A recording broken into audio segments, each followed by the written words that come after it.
Today, I want to talk about the power of solo ulting someone. Even still, up in Celestial, I get a lot of question marks in alt chat from people whenever I solo ult them. And I think people seem to misunderstand how powerful a solo ult is on someone who's out of position. The higher you climb, a lot of the times people have answers to your ultimates, and they know how to counter, and the teammates are ready to save them. Especially the higher I climb with Psylocke, the more people tend to stack inside the ultimate, and then the supports start to patty cake. I have many ultimates that are totally pointless when I use them in a team fight. However, I am absolutely not against solo ulting someone if I think it will secure a pick for my team. Because I want you to think of the game as a tug of war. There's 6 people on one side and there's 6 people on another. It's very difficult to win a tug of war, but I want you to imagine that one side loses a player. Now it's a 6v5 on a tug of war, and it's much easier to pull the rope, but still a little bit difficult. But the more you force one side to lose someone, the easier it is to win that tug of war. This is what it means sort of by controlling momentum, is you're trying to control how long you have that numbers advantage on one side. Because although you might want to take off angles and take risks to try and secure a pick in order to get that numbers advantage, in a 6v5, even if you're playing slow and just pumping damage into the tanks because of your sheer numbers advantage, you will easily start to overpower them. So I'm going to show you a situation from a couple of games, and this one being how my team originally lost a fight, and as they were respawning, I secure a solo ult in order to help us gain momentum and then push the convoy to the third point. And I'll show you here first as our team loses the fight.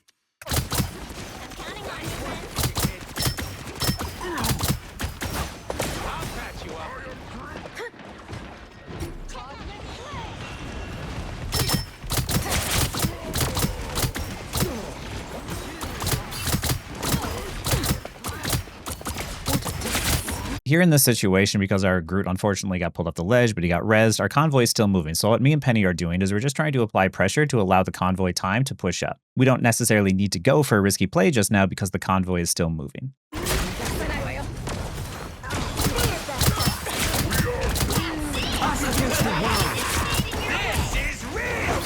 mess with the amazing Spider-Man!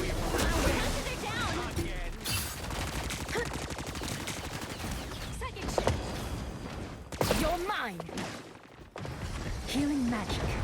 As they double support ult my team and they dump ults into us, I realize that my team is losing the fight, and as I try to get out, I unfortunately get hung up on geometry. I try to run away to the health pack room and grab the health pack, but as I'm running from Phoenix, I notice that the thing is coming in to pincer me and cut me off. Now my team is basically respawning right now, and if I die, I'll be the last stagger, which means they're going to have to wait even longer for us to try and take the objective, and we don't have much time left on the clock. Seeing that we don't have much time, I go to take a riskier play. Lovely.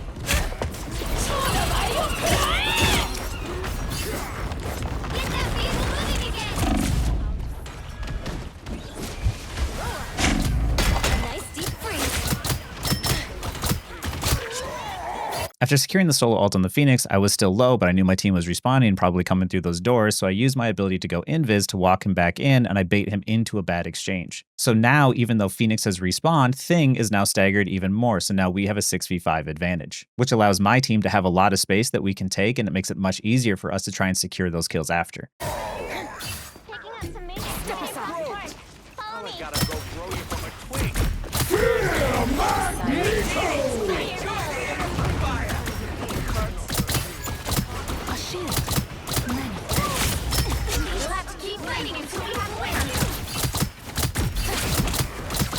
Now the convoy is moving up much more easily, and we see Spider-Man on the back, and we end up getting a free kill on him, and that ends up taking away Rocket's res station, and only just now Thing is coming back to regroup with his team, but as you can see, the enemy's health is still lower than our health, meaning that even though people are coming back into the fight, we still have the advantage because we're able to apply more pressure than they are.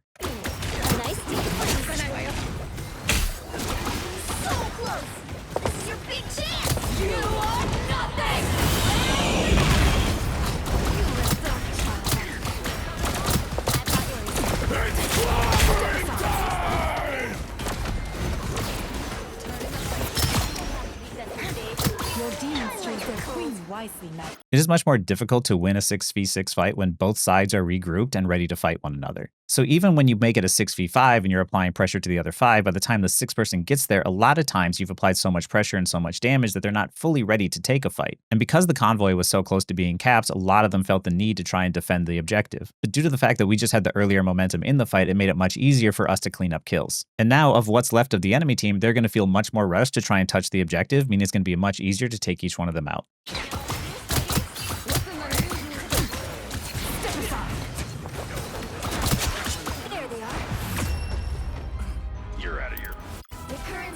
This is what it means to try and control the snowball effect that happens. It was very unfortunate that my team ended up losing a team fight, but they had ult dumped into us, making it much easier for us to win the second fight. But what had made it even easier was the fact that by the time they came back, I had already started off with a pick and baited another one into a second pick. And then because the convoy still had a little ways to go, it was much easier to apply that pressure and secure more kills afterwards because they were a 6v5, constantly staggering themselves out one at a time. I will frequently use my ult to solo kill someone if it means that I get to maintain control over the objective for longer, or if it means we can get control over the objective. Now I'm going to show you an example from another game doing the exact same thing. Here on the same map, a different game on defense, our team had just lost a team fight and we were coming back to try and recontest the objective. And right now I know from the communication of my team that Luna is standing on payload moving it while the rest of the team is pushed up to try and take space. And since I knew that Luna didn't have her ultimate, and I had guessed and assumed that the rest of the team didn't have ultimates as well, I wanted to try and get back to that payload and use my ultimate as fast as possible so I don't allow them to build another one. And while I know it's tempting to try and use your ultimate as Psylocke, especially into a big group and make some sort of big play, it's not the most effective way to use it to try and secure kills and win the team fights. So here, as my team is trying to put pressure down main, I am going to try and sneak around straight to the back and go straight for the one person on the convoy.